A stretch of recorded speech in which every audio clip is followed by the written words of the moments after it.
বন্ধুরা সবাইকে নমস্কার, খুলুমখা। আগামী ৩ মে পর্যন্ত লকডাউন রয়েছে, কিন্তু তার মধ্যে নতুন নতুন কিছু নিয়মাবলী আসছে। আমাদেরও জীবনশৈলীর পরিবর্তন আসছে। ধীরে ধীরে আমরা লকডাউন থেকে বেরিয়ে নিজেদের জীবনচর্চা কিভাবে স্বাভাবিকভাবে রাখতে পারি সেই দিশাতে কেন্দ্র সরকারের দিশা নির্দেশিকা রাজ্য সরকারের কাছে এসে পৌঁছেছে। বন্ধুরা, সিঙ্গেল দোকান মানে একটি দোকান গলি মহল্লাতে, যেখানে হয়তো বাড়ির সামনে একটি দোকান রয়েছে বা মহল্লাতে একটা দোকান রয়েছে, সিঙ্গেল ডিস্টেন্স রয়েছে, সেই দোকানগুলো খোলার অনুমতি কেন্দ্র এবং রাজ্য সরকার দিয়েছে। গ্রামীণ অঞ্চলে বাজার খোলার অনুমতি কেন্দ্র এবং রাজ্য সরকার মিলিতভাবে দিয়েছে। কিন্তু এটা খেয়াল রাখতে হবে, গ্রামীণ বাজার খুলব, দোকান খুলব, কিন্তু তার মধ্যে সোশ্যাল ডিস্টেন্সিংয়ের যে নিয়মাবলী রয়েছে সেগুলোকে কঠোরভাবে পালন করে নিজ নিজ দায়িত্ব আমরা সম্পূর্ণভাবে নিভাব। বন্ধুরা, সরকারের সঙ্গে সঙ্গে জনতার দায়িত্ব রয়েছে। জনতার দ্বারাই সরকার তৈরি হয়, সরকার তার বাইরে কোনো কিছুই নয়। বাজারগুলো যখন আমরা খুলব, তখন সেই বাজারগুলো সোশ্যাল ডিস্টেন্সিং মেনটেন করার জন্য যে নিয়মাবলী রয়েছে সেগুলোকে সঠিকভাবে পালন করার জন্য আমি আজকে বাজার কমিটিগুলোর কাছে আগ্রহ প্রকাশ করব এবং বিনম্রভাবে নিবেদন করব যে আমরা পুলিশ নির্ভরশীল না হয়ে ভলেন্টিয়ার নির্ভরশীল ব্যবস্থা তৈরি করি। সেটা আমাদের পার্মানেন্ট ব্যবস্থা হবে। পুলিশ আমাদের পার্মানেন্ট ব্যবস্থা নয়, পার্মানেন্ট ব্যবস্থা হবে ভলেন্টিয়ার ব্যবস্থা। আমাদের নিজেদের মধ্যে থেকে বাজার কমিটির পক্ষ থেকে কিছু ভলেন্টিয়ার নির্ধারিত করা এবং সোশ্যাল ডিস্টেন্সিংয়ের যে নিয়মাবলীগুলো সেগুলো স্বাস্থ্য দপ্তরের কর্মীদের সঙ্গে বা পুলিশ দপ্তরের যারা কর্মী রয়েছেন তাদের সঙ্গে আলোচনা ক্রমে সেই গাইডলাইনকে মেনে আলাদা আলাদা বাজারগুলোর মধ্যে ভলেন্টিয়ার নিযুক্ত করা ওর তার জন্য সোশ্যাল ডিস্টেন্সিং মেনটেন করে বাজারগুলোকে সঠিকভাবে পরিচালনা করা, স্থায়ী দায়িত্ব নিয়ে নেওয়া। স্থায়ী দায়িত্ব যে জীবনভর যতদিন পর্যন্ত বাজার থাকবে, যতদিন পর্যন্ত আমরা বাজারে যাব, ততদিন পর্যন্ত আমরা এভাবেই চলবো, এর বাইরে ত্রিপুরা যাবে না। মাস্ক, আজকে বাড়িতেও মাস্ক তৈরি হচ্ছে, অনেক সেলফ হেল্প গ্রুপগুলো তৈরি করছে। ত্রিপুরাতে একসময় মাস্কের জন্য আমাকে অনেক চিন্তা করতে হচ্ছিল যে মাস্ক কোথায় পাবো, কিভাবে আসবে, কিন্তু আজকে ত্রিপুরার ঘরে ঘরে মাস্ক তৈরি হচ্ছে। তো মাস্ক ইউজ করা, আগরতলা কর্পোরেশন এবং বাকি যে 19টি লোকাল বডি রয়েছে, মিউনিসিপ্যাল কাউন্সিল, সেগুলোর মধ্যে কোনোভাবেই আমরা যত্রতত্র থুতু ফেলব না এবং ইউরিনালে যাব না বাইরে। তার জন্য রাজ্য সরকার জরিমানার ব্যবস্থা করেছে। এখানে সেখানে যদি আমরা থুতু ফেলি তো আমাদের উপরে আর্থিক জরিমানা হবে। আমি আশা করি কাউকে জরিমানা দিতে হবে না। আমরা সেই ব্যবস্থাকে, যেভাবে করোনাকে আমরা জয়ী হয়েছে ঠিক এই ব্যবস্থাকেও নিজের জীবনে লাগু করে দেব এবং ত্রিপুরার কোনো জায়গাতে, শুধু লোকাল বডি নয়, গ্রামে গঞ্জে কোনো প্রান্তে আমরা থুতু ফেলবো না, যত্রতত্র পেশাব করার জন্য দাঁড়াবো না। যেখানে নির্ধারিত স্থান রয়েছে সেখানেই যাব। নিট অ্যান্ড ক্লিন থাকা, এগুলো আমাদের জীবনে যখন আসবে তো নিশ্চিত সেটা ত্রিপুরাবাসীর স্থায়ী লাভ হবে, অস্থায়ী নয়, স্থায়ী লাভ হবে। বন্ধুরা, আমরা আজ থেকে সিদ্ধান্ত করে নিই যে আমাদের বাড়ি আমাদের বাজার।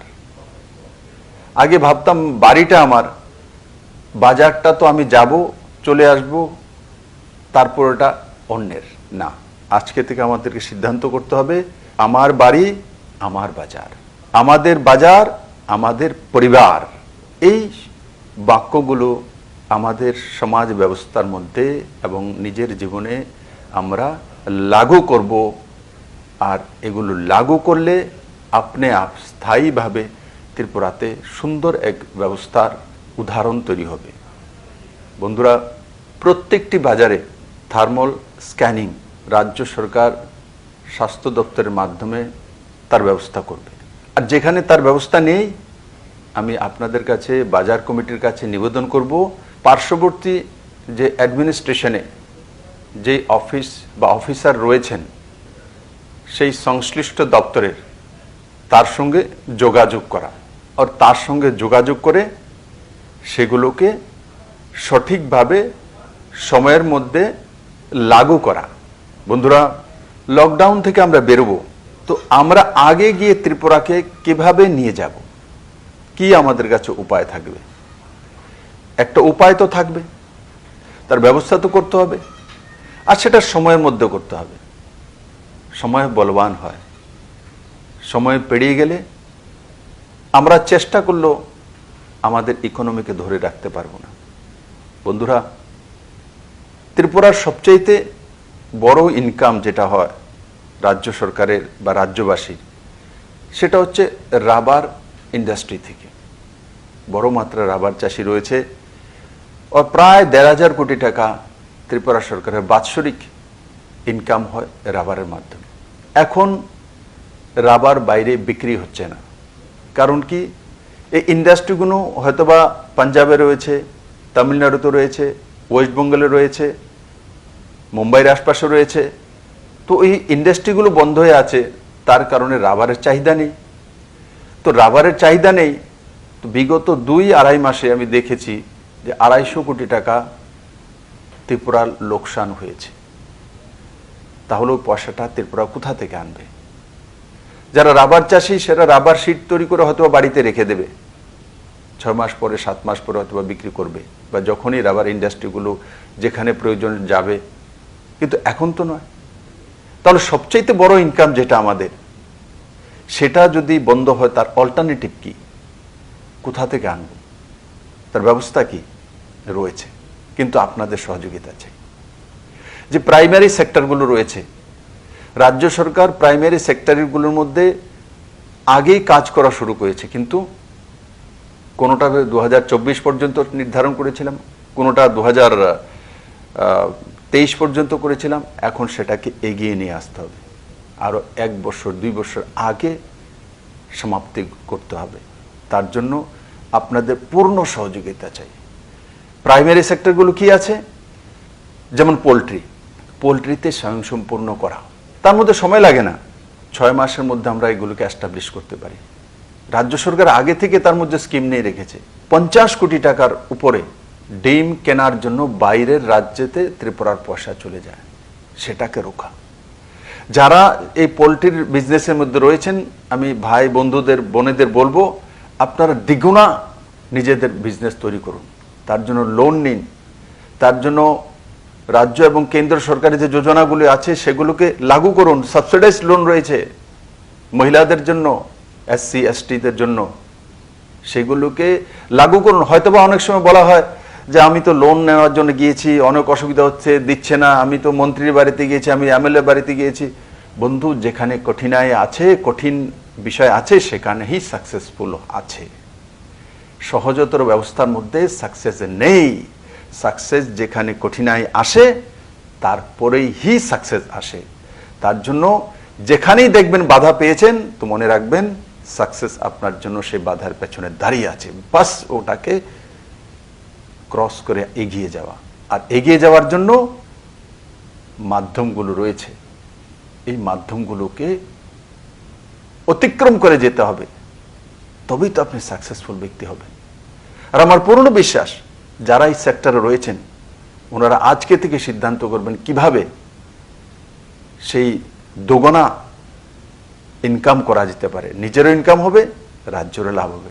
আর যারা এই সেক্টরে নেই, চিন্তা ভাবনা করছেন, আমি তাদেরকে বলবো লোন নিয়ে সেই ব্যবস্থার মধ্যে অতি সত্বর ঢুকুন, অতি সত্বর চলে আসুন।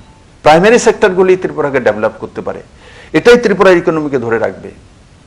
অ্যানিম্যাল হাজব্যান্ডারি, রাজ্য সরকার ডেয়ারি ডেভেলপ করার জন্য কাজ করছে, বিভিন্ন স্কিম ঘোষণা করেছে। 2023 পর্যন্ত গায়ের লোন দেওয়ার ব্যবস্থা, তার মধ্যে ইন্টারেস্ট ফ্রি, ক্লাস্টারে করা।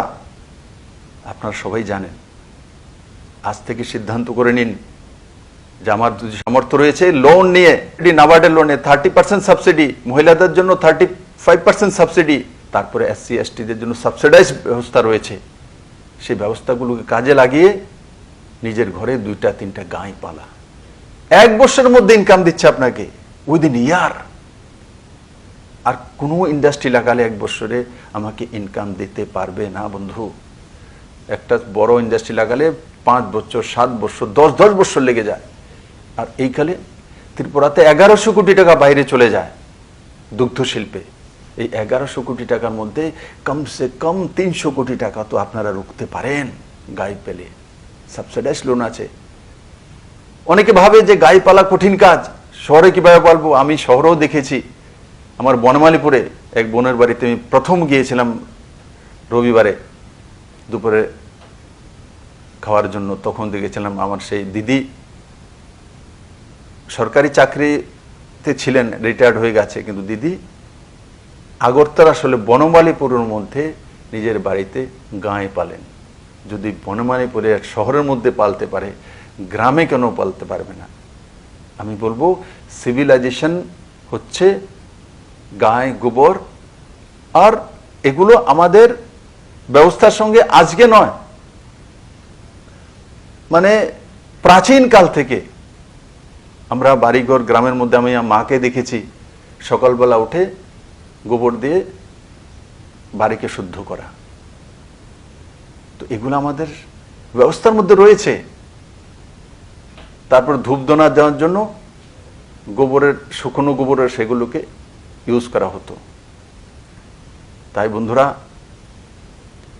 কমসে কম নিজের বাড়িতে 1টা বা 2টা গাই পালা, তুরন্ত সিদ্ধান্ত করা, আর নিয়ে আসা বাজার থেকে, যেখান থেকে সংগ্রহ করা যেতে পারে তার ব্যবস্থা করা। এটা তাড়াতাড়ি ত্রিপুরা ইকোনমিকে ডেভেলপ করবে। কারণ করোনার এই যে আর্থিক বিপর্যয়ের পর ত্রিপুরাকে উঠাতে গেলে এই সেক্টরগুলোর মধ্যে আপনাদেরকে আসতে হবে।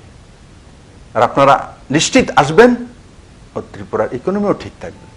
বন্ধুরা, হর্টিকালচার সেক্টর বড় সেক্টর। ত্রিপুরাতে কমলা লেবু হয়, ত্রিপুরাতে কাঁঠাল হয়, তার সঙ্গে সঙ্গে বড় মাত্রায় কুইন এবং কিউ আনারস হয়। আর বাকি কাজু রয়েছে, আর অন্যান্য ফল ত্রিপুরাতে বিভিন্ন ডিস্ট্রিক্টে দেখা যায়। রাজ্য সরকার এবং কেন্দ্র সরকার ক্লাস্টার অনুসারে 1 ডিস্ট্রিক্ট 1 ফ্রুটস, 1 ডিস্ট্রিক্ট 1 ক্রপ কেন্দ্র সরকার সিদ্ধান্ত করেছে। রাজ্য সরকারও সিদ্ধান্ত করছে ব্লক ওয়াইজ এই কাজগুলো করবে। আমি আপনাদেরকে নিবেদন করব, আমাদের কিল্লাতে, জম্পহিলে, শ্রীনগরে যেখানেই কমলা লেবুর খেতি রয়েছে সেখানে দুগুণা কিভাবে করতে পারি। এমনিতেও এই সরকার আসার পরে সেটা 1.5 গুণার উপরে হয়েছে। এখন 1.5 গুণাতে সন্তুষ্ট নয়, 2 গুণা করতে হবে, 3 গুণা করতে হবে। তার জন্য কি কি করতে হবে, সেই খেতির মধ্যে কোন সময় চুন দিতে হবে যার কারণে কমলা লেবু মিষ্টি হয়, আর সেগুলোকে কিভাবে 3 গুণা ইনকাম করার জন্য 3 গুণা ফল নিয়ে আসা, কি কি করতে হবে, এগ্রিকালচার ডিপার্টমেন্টের সঙ্গে আলোচনা করে সেই দিশাতে কাজ করা। আমি ডিপার্টমেন্টকে দিশা নির্দেশ দেব যে আপনাদেরকে সহযোগিতা করার জন্য। তো তার জন্য কাঁঠাল কিভাবে 3 গুণা করা যেতে পারে, আম কিভাবে বাড়ানো যেতে পারে, 2 বছরের যেই চারা গাছগুলোতে আম চলে আসে তার বীজ কিভাবে লাগানো, তার ব্যবস্থা করা, এই দিশাতেও বড় মাত্রায় আমাদের কাজ করতে হবে। কলা কিভাবে 3 গুণা করতে পারি সেই দিশাতে কাজ করতে হবে। কারণ প্রত্যেক ব্যক্তি যদি ফলাহার দিনে একবারও সেবন করেন তাতে তার শারীরিক লাভ হয়। মাননীয় প্রধানমন্ত্রী আজকে মন কি বাতে বলছিলেন যে বাজার থেকে যদি আমরা ফল নেই গ্রামের মধ্যে।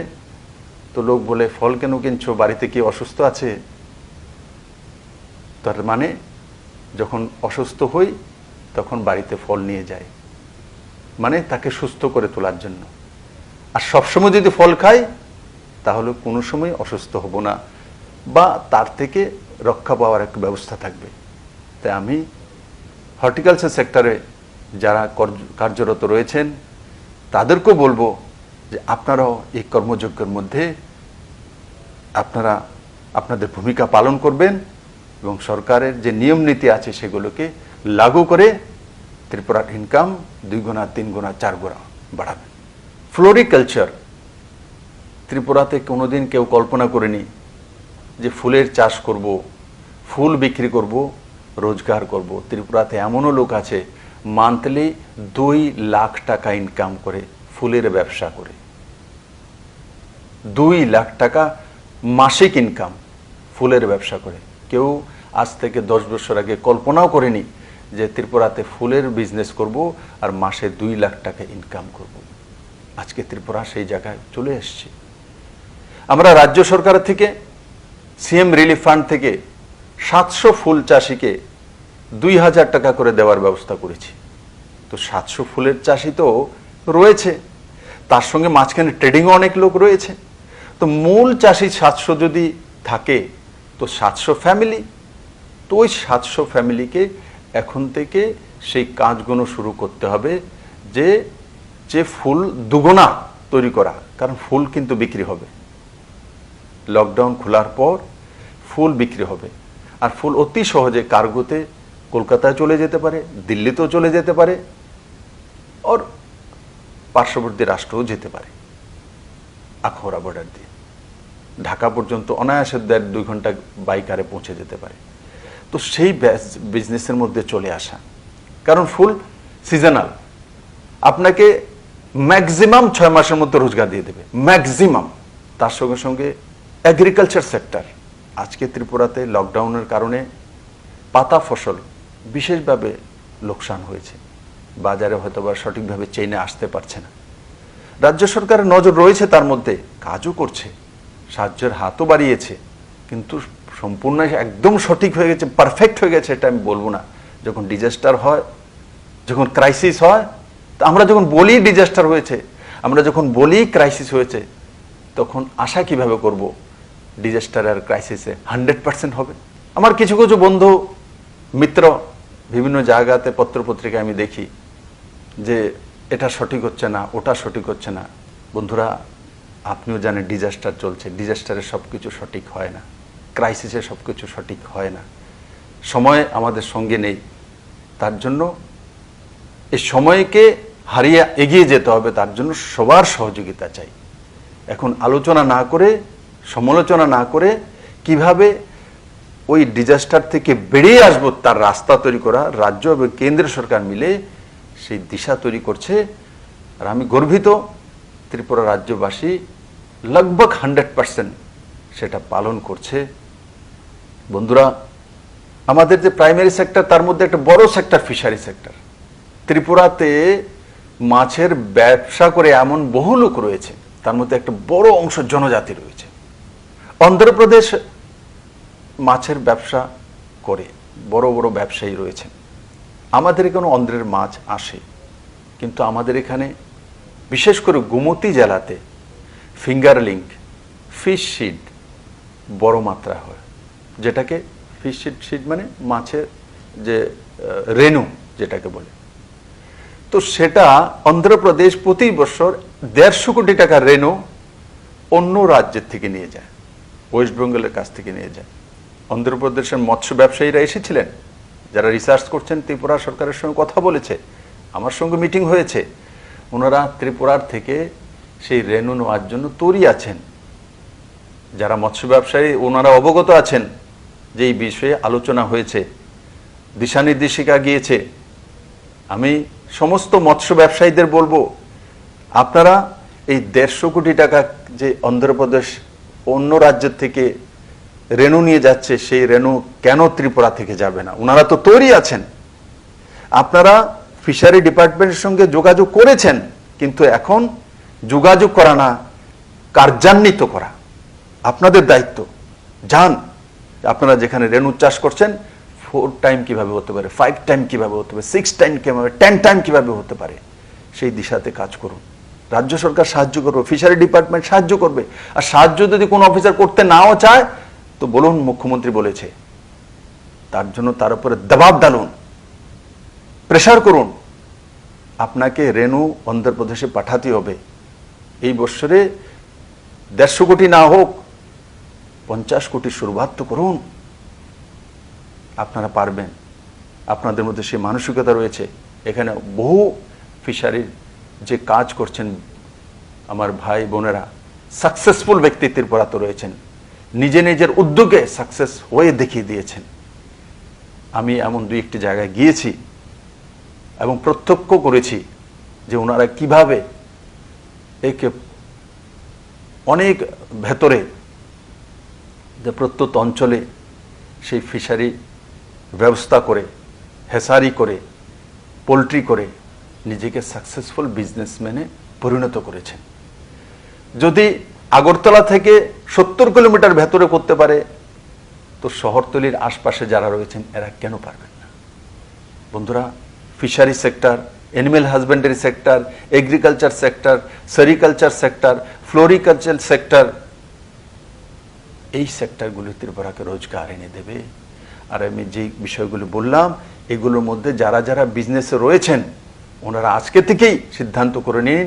মাননীয় প্রধানমন্ত্রী বলছে কৃষকদের আয় দুগুণা, আমি বলবো দুগুণা নয়, যারা এই সেক্টরে রয়েছে আমার ত্রিপুরাবাসী, ত্রিপুরার কৃষকরা, ত্রিপুরার নজওয়ানরা, ত্রিপুরার বোনেরা, ত্রিপুরার বুজুর্গরা, ওনারা দুগুণা নয়, আমরা 10 গুণা করে দেখাতে পারবো। ত্রিপুরার মধ্যে সে তাকত রয়েছে। আর আমি বিশ্বাস করি লকডাউন থেকে একদিকে বেরোবো তো বেরোনোর পরে খালি হাতে বেরোবো না। ত্রিপুরাশ্রী মায়ের পুণ্যভূমি, ত্রিপুরা খালি হাতে বেরোবে না। লকডাউন থেকে কিছু শিখে আর তার সঙ্গে পুঁজি নিয়ে বেরোবো। তার পুঁজি কি? এই যে লকডাউন সঙ্গে বেরোবো, একদিকে ধীরে ধীরে বেরোবো আর আরেকদিকে আমাদের যে প্রাইমারি সেক্টরের যে ইকোনমিকে কিভাবে ডেভেলপ করতে পারি সেটাকে কার্যান্বিত করতে করতে আমরা স্টেপ বাই স্টেপ আগে যাব। আর ত্রিপুরার ইকোনমিকে কোনোভাবেই ডাউন হতে দেব না।